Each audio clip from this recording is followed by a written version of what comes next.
Seigneur, le temps est proche. L'été fut très grand. Ton ombre allonge-la sur les cadrans solaires et sur les plaines lâche les vents. Le poème Herbsttag, Jour d'automne, de Rainer Maria Rilke. 150 ans après sa naissance, c'est le grand retour de la poésie. Seigneur, le temps est proche, l'été fut très grand.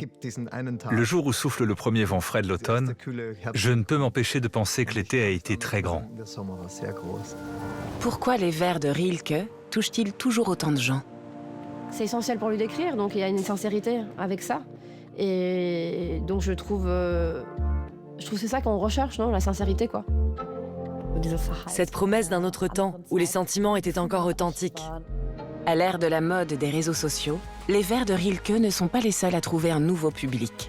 La poésie, pour le coup, dans mon activisme, entre guillemets, je crois que ça m'a permis de confirmer le fait qu'en tant que femme noire, on a le droit à la parole. Pourquoi la poésie revient-elle à la mode?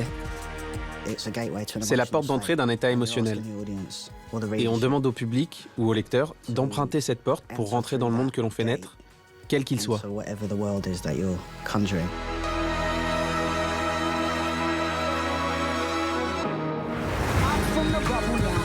Quai Tempest est l'une des voix les plus passionnantes de ce temps. Poète, rappeur, auteur, homme de scène. Et un modèle.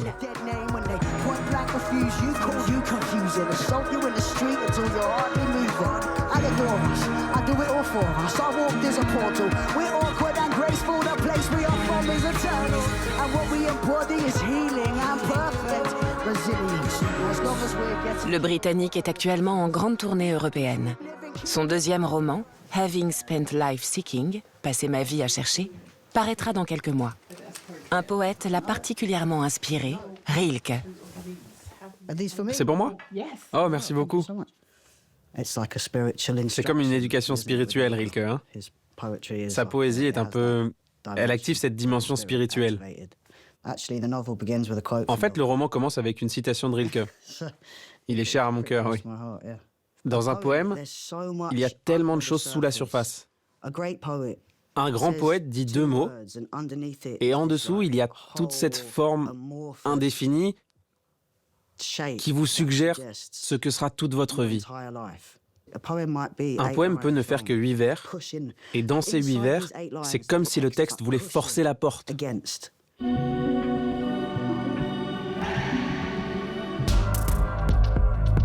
Quai Tempest se produit devant plus de 4000 personnes à Berlin et a grandi sous le nom de Kate Esther Calvert, dans le sud de Londres. À 14 ans, Tempest quitte l'école et travaille dans un magasin de disques. Il découvre le pouvoir des mots en rejoignant un groupe de hip-hop et en participant à des slams. Ma vie d'écriture a commencé avec la musique. Le début, c'est ce moment où je me tenais là avec un micro à la main, avec ces paroles de chansons, et où je sentais la pièce, moi-même, et ma vie se transformer.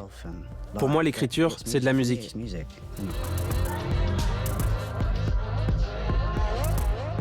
J'ai découvert la poésie tard dans ma vie. J'ai commencé à comprendre la vitalité et la puissance du langage d'abord à travers la chanson. J'étais fou de Wu-Tang, j'étais fou de Giza, j'adorais Miss Education de Lauryn Hill, j'adorais les Fugees. À 28 ans, Tempest devient en 2013 la plus jeune de l'histoire à recevoir le prestigieux prix de poésie Ted Hughes. Un an plus tard, elle est nommée Next Generation Poet par la Poetry Book Society britannique. Pour Tempest, la poésie n'est pas seulement un choix de carrière, mais surtout un point d'ancrage comme jeune personne transgenre avant son coming out. Et tout à fait dans l'esprit de Rilke, la poésie est une nécessité intérieure. Le lyrisme et la poésie, c'est vraiment différent. Je le sais parce que je les ressens dans mon corps, dans mon système, quand ils viennent de l'éther, que j'essaie de les atteindre, puis quand je crée.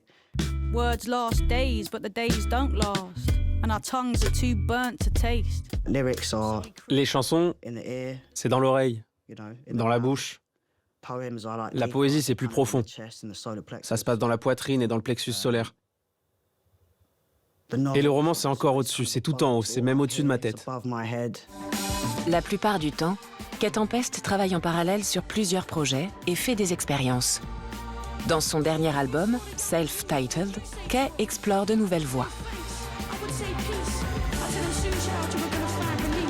to the child I was, looking for an elder. I saw myself there, I took myself by the hand. When I was young, I sought help from my older self. I came into my head, I told me know yourself. When I was young, I sought help from my older self. I came into my head, I told me know yourself. Kay Tempest élabore sa propre transition et y puise une grande force. Par exemple, dans Know Yourself, où Kay Tempest rencontre son moi plus jeune et où les deux se réconcilient. Okay. It's nuts, isn't it? Bloody It's nuts. It's nuts. That person, bless them. Just like wrapping a little head off in so much pain. All for now. Yeah. You know what I mean? So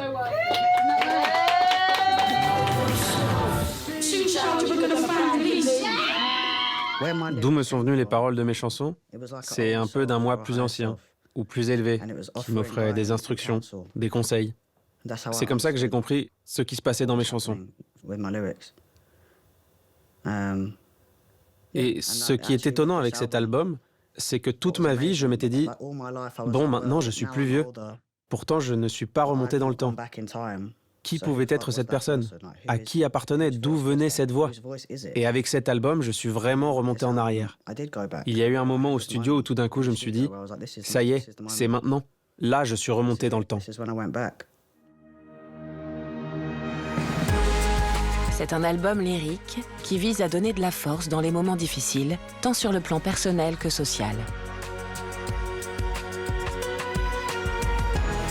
Pour Kay Tempest, c'est aussi cela la force de la poésie. On écrit à l'intention des différents mois que nous avons été au cours de notre vie. Le dialogue s'instaure entre toutes les vérités que l'on a connues. Souvent, les écrivains sont des marginaux. Et il y a ce sentiment de devoir éclaircir tout ça. On n'y arrive jamais vraiment, donc on doit l'écrire. J'ai l'impression que j'ai reçu tellement de la poésie et de la littérature et de la musique. J'ai tellement reçu de tout ça que je dois donner dans le même esprit que j'ai reçu.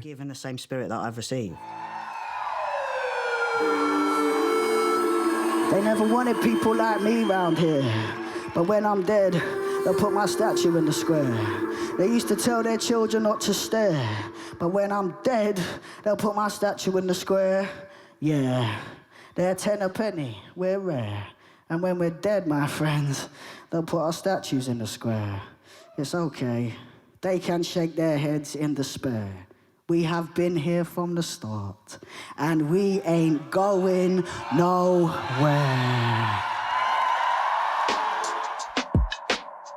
Écrire contre la disparition, la poésie peut-elle rendre visibles les origines et les inégalités sociales? À Bordeaux, depuis 10 ans, l'auteur, poète et artiste de street art, Nathalie Mann, colle ses poèmes et ses vers sur les murs et les façades. Et ainsi, elle touche chaque jour un nombre incalculable de gens.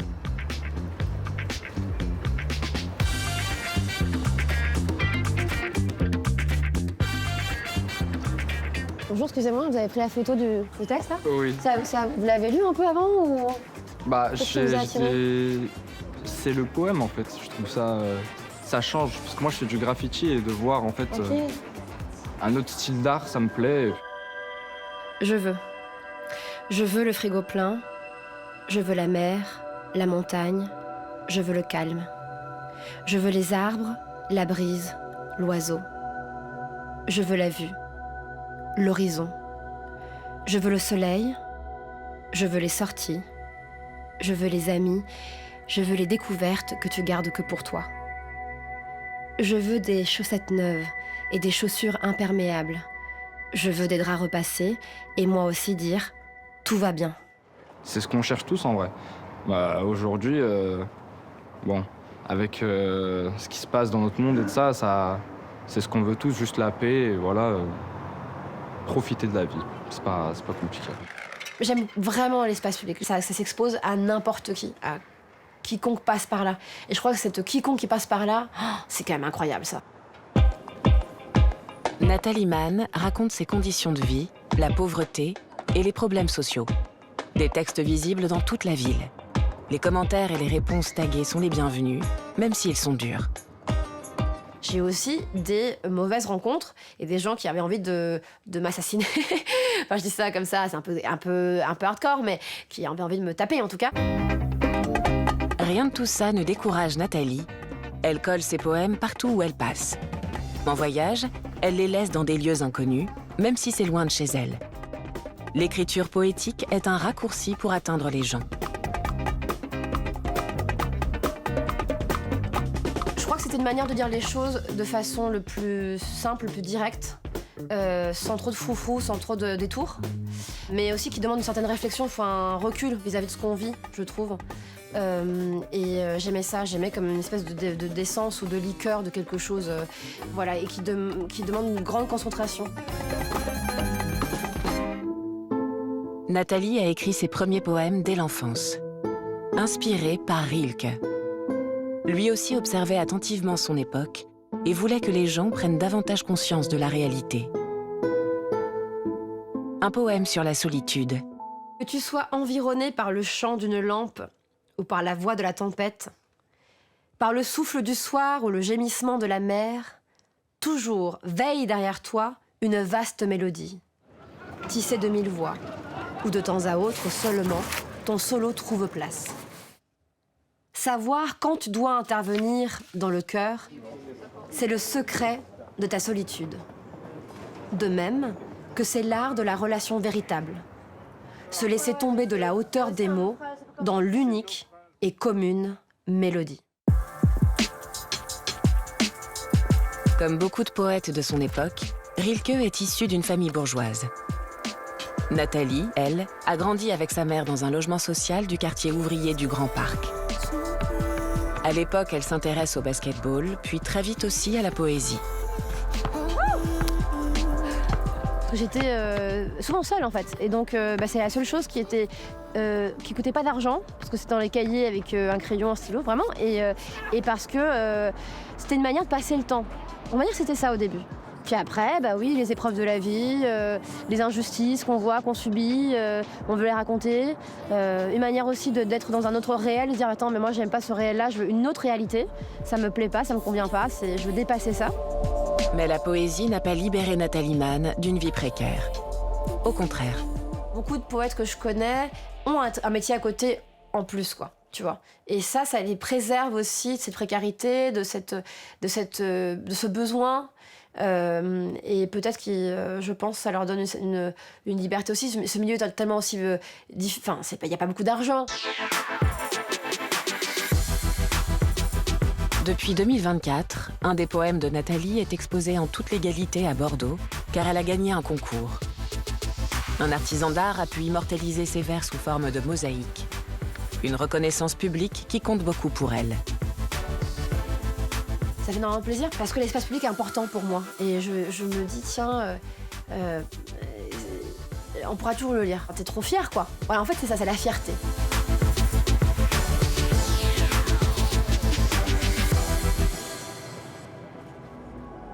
Dans ce centre culturel parisien, des poèmes sont mis en scène sous forme de performances, porteuses d'un message. Regarde-nous, laide, agressive, hystérique, menaçante, terrifiante, magnifique. Renverser le monde et devenir...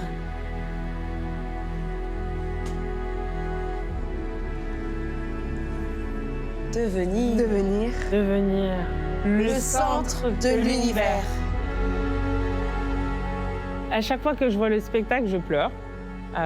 C'est une réalisation de tellement de rêves. Ensuite, ça confirme une idée que j'ai sur la poésie, c'est que la poésie, ça peut toucher, que la poésie, c'est vivant, que ça ébranle.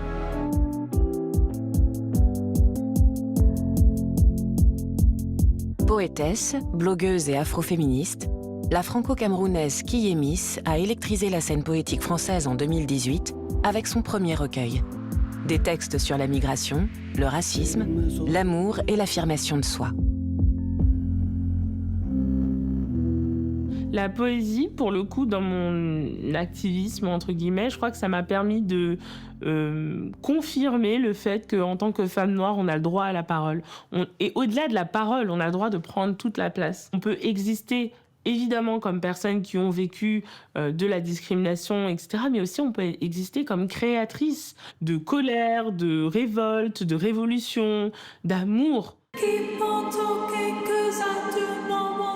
Autrefois, Kiemis rêvait d'avoir un corps mince, sous l'influence des magazines et des contes patriarcaux sur la femme parfaite.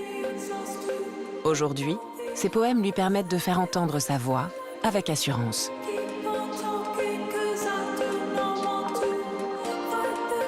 Tâtonnant du bout des lèvres, la langue est raide. J'essaye de tracer tant bien que mal un chemin. Reconstruire la montagne, se battre contre le temps, à contre-courant face à des vents violents, ramer pour récupérer des sons. Kiemis considère son corps comme un moyen de résistance. Pour elle, cela revêt une dimension politique. C'est un acte d'autodétermination. Parce que tu étais une femme, donc tu allais être victime de sexisme et de racisme, et donc tu es noire, et donc tu es aussi victime de racisme. Et ça, ça a été vraiment, comment dirais-je, fondateur dans ma manière de me construire. Et ça a provoqué une colère extrêmement profonde.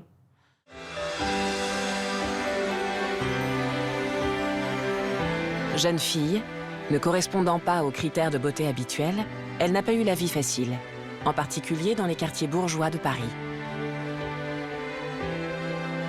Et moi, je ne savais pas vraiment où me placer. Je me disais, mais du coup, est-ce que je suis camerounaise? Mais quand je suis au Cameroun, je suis pas camerounaise. Donc, est-ce que je suis française? Bah oui, mais si je suis française, on me renvoie toujours à des choses qui sont pas d'où je viens, etc. Donc, j'ai écrit un texte. Et ce qui est beau avec la poésie, c'est que la poésie, comme je disais tout à l'heure, ça répare. L'amour de l'écriture et sa famille sont pour Kiemis une affaire de cœur. Elle a écrit son premier roman sur l'histoire de sa grand-mère. Même comme j'étais vraiment en doune.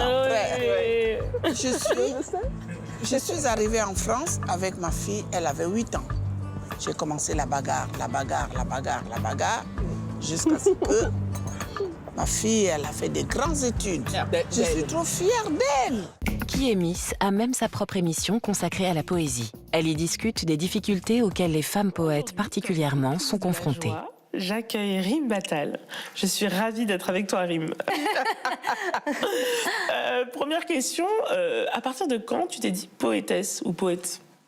Eh bien, très curieusement, en fait, quand on crée, encore plus quand on est une femme, etc., ou qu'on vient d'un groupe minorisé, on a vraiment des gros problèmes de légitimité, de confiance, etc. Mais ses collègues poétesses ne sont pas ses seules sources d'inspiration. La poésie de Rilke est l'une de ses grandes influences. Écrit cet ouvrage magnifique, Lettre à un jeune poète, où il raconte sa perspective sur l'art, sur la poésie, mais aussi sur des sujets comme la solitude, la création. Mais ce geste, je me reconnais dans ce geste parce que c'est un geste de générosité, c'est un geste d'ouverture, c'est un geste qui incite à créer et à tenir. À travers ton ventre, la vie. À travers tes cris, la vie. Sa colère a désormais laissé place à la joie. S'aimer soi-même, se montrer. Pour Kiemis, il ne s'agit pas d'un acte narcissique, mais révolutionnaire.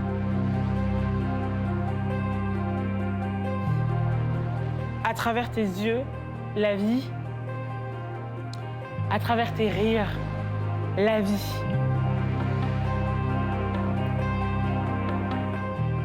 Wir stammen vom selben Eukaryoten ab, wie übrigens alle anderen auch. Offenbar kämpften wir auch gegen die gleichen Kometen. Wir schwammen in der Lava. Irgendwann spiralisierten sich die Aminosäuren. Die Liebe war geboren. Wir teilten uns, wir fraßen uns gegenseitig. Wir waren die Einheit. Comment visualiser la poésie à l'ère de l'intelligence artificielle? Artiste multimédia, Katia Sofia Ditzler explore la question dans ses films de poésie et ses poèmes. La poésie est magique. Il y a bien une raison pour laquelle les formules magiques ont aussi toujours quelque chose de poétique. Et je dirais même que les poèmes sont des formules magiques. Je dirais que la poésie est anarchie, anarchie complète, liberté complète.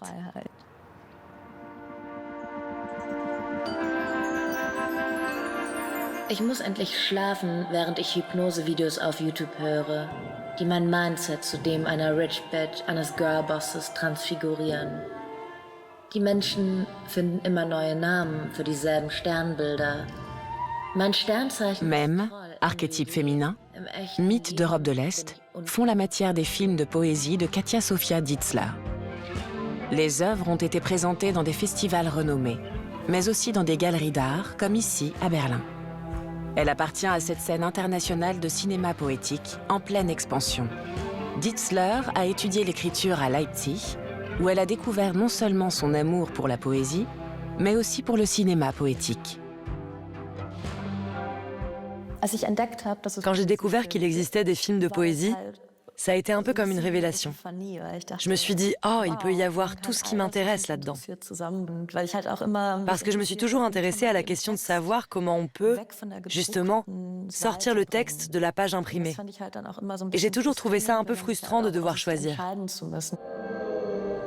Pour les films inspirés de ses poèmes, Katia Sofia Ditzler utilise ses propres archives, des scans 3D et des extraits glanés sur Internet. Elle alimente aussi l'IA avec ses poèmes et observe les images qui en ressortent, semble-t-il, au hasard. Comme ici, pour Living Water. L'IA est très intéressante, entre autres parce qu'elle démocratise la réalisation de films. Mais ce qui me passionne avant tout, c'est cette collaboration entre l'homme et la machine. Que se passe-t-il si j'introduis par exemple des vers comme prompt? Et quel va être le résultat?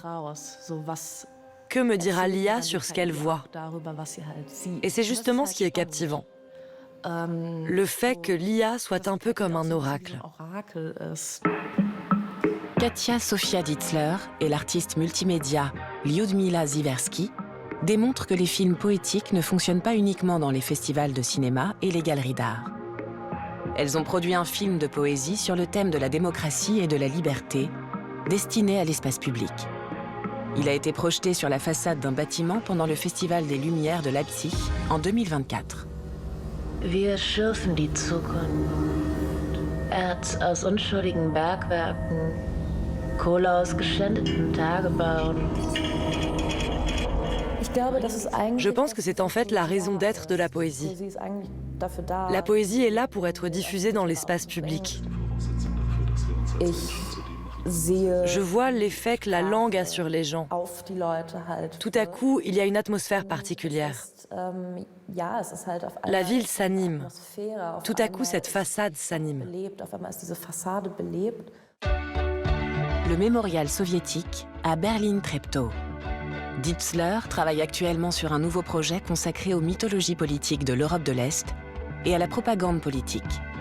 Un sujet qui la préoccupe aussi à titre personnel. Sa mère est originaire de Russie, elle-même a vécu à Moscou et à Kiev. Ce que je trouve particulièrement intéressant ici, c'est qu'il s'agit d'abord d'un lieu monumental. Il a d'ailleurs été conçu et aménagé comme tel. Et bien sûr, quand tu viens ici, tu ressens forcément le poids de l'histoire, pour ainsi dire. Je m'intéresse à l'idéologie, à la manière dont elle est créée et dont elle se forme, à l'impact qu'elle a sur les gens. Ça me passionne. Tout comme la manière dont la propagande est perçue et comment elle relie aussi les gens émotionnellement. Son dernier film de poésie parle d'une tendance sur les réseaux sociaux, l'obsession des jeunes hommes pour l'Empire romain. Elle y utilise aussi des mèmes, des scans 3D d'artefacts romains et des séquences générées par l'IA. Elle crée des collaborations abstraites entre l'homme et la machine. Des œuvres d'art poétique totales. L'intelligence artificielle s'inspire des œuvres d'autres artistes, les modifie et les remixe. Comme le musicien viennois Ariel Höll. Donc toute critique que vous pouvez formuler à l'égard d'une IA n'est en réalité qu'une critique de ce que je fais depuis des années. Simplement assembler d'une manière ou d'une autre les choses que je trouve bonnes. Dans le meilleur des cas, je vole un poème et je le transforme en musique.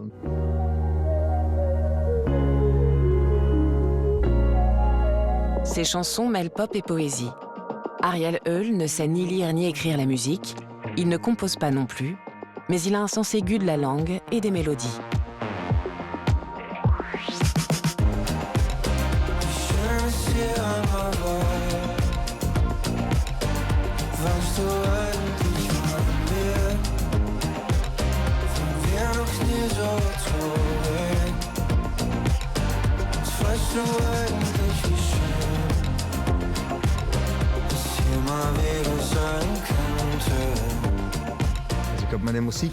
Je pense que ma musique est souvent légère, facile à écouter et à danser, mais qu'elle aide aussi avec les paroles à apporter parfois un peu de gravité.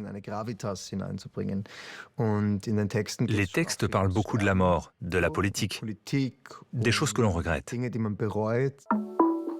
Un bon poème ne doit jamais donner l'impression d'avoir quelque chose à prouver. Pour Ariel Eul, le secret réside dans une simplicité de langage, c'est sobre et discret. Ça peut être une idée toute simple, à laquelle je n'avais jamais pensé auparavant. Je me dis « Ah, c'est passionnant ». Je n'avais jamais vu les choses sous cet angle. Mais c'est facile à exprimer. Ça ne cherche pas à se donner un air particulier. Là, c'est, je crois, un bon poème pour moi. Et il puise aussi chez Rainer Maria Rilke, qui est mort depuis près de 100 ans, mais dont les mots nous touchent encore. Citer Rilke, c'est peut-être un peu comme jouer de la guitare dans une chanson ou quelque chose comme ça. C'est un instrument linguistique collectif, et je l'ai effectivement cité de manière très concrète dans 3 chansons. Dans Keramik, il y a une phrase qui dit « Die Nacht holt heimlich durch des Vorhangsfalten aus deinem Haar den Sonnenschein ». J'ai trouvé cette image très belle, et puis j'ai repris cette phrase dans un autre poème. Cela correspond dans l'original à « Comment puis-je retenir ton âme ?» Je trouvais le mot « âme » incroyablement kitsch, alors je l'ai remplacé par « main ». Et je pense que lorsqu'on cite des classiques, on peut aussi un peu les moderniser, remplacer certains mots.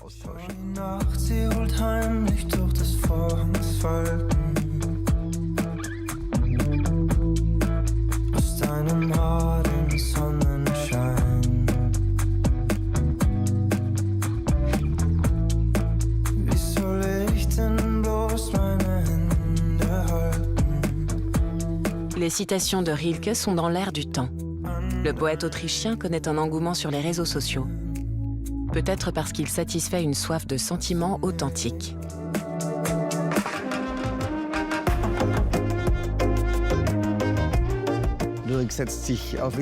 La poésie s'impose sur Instagram, sur X et sur TikTok, face à des formats vidéo extrêmement rapides, car elle peut offrir à son échelle la forme stylisée, je dirais, d'une vérité filtrée. J'ai parfois l'impression que les réseaux sociaux sont un peu comme un buffet à volonté pour la folie et le mal de vivre. Et le problème, c'est que j'ai l'impression que ces vidéos s'impriment sans filtre dans notre cerveau. Les chansons d'Ariel Eul naissent partout où on lit des poèmes. Dans les cafés viennois ou dans le tramway. Intellectuellement, nous recevons tout le temps quantité d'informations qui, quelque part, nous épuisent. Et je pense que la poésie a le pouvoir de nous redonner beaucoup de joie grâce à un rituel, la lecture d'un poème chaque jour. Ce n'est pas difficile. Il y a un objet sur la table de chevet, c'est un livre, et je le feuillette. C'est un beau rituel, et je pense que ça procure du plaisir à beaucoup de gens.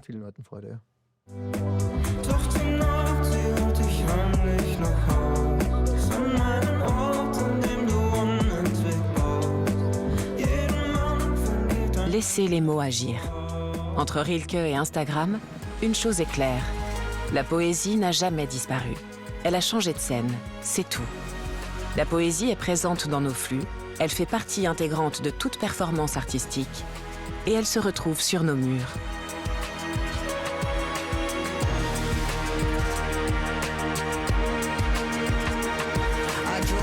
From the well where it gathers. Time is a river that carries and buries. If you wait for the right time, you'll never be ready. But sometimes every cell of my skin feels too heavy. We all know something's gone wrong. Looking for convenient scapegoats to blame it on. With all the problems that we have to contend with, why attract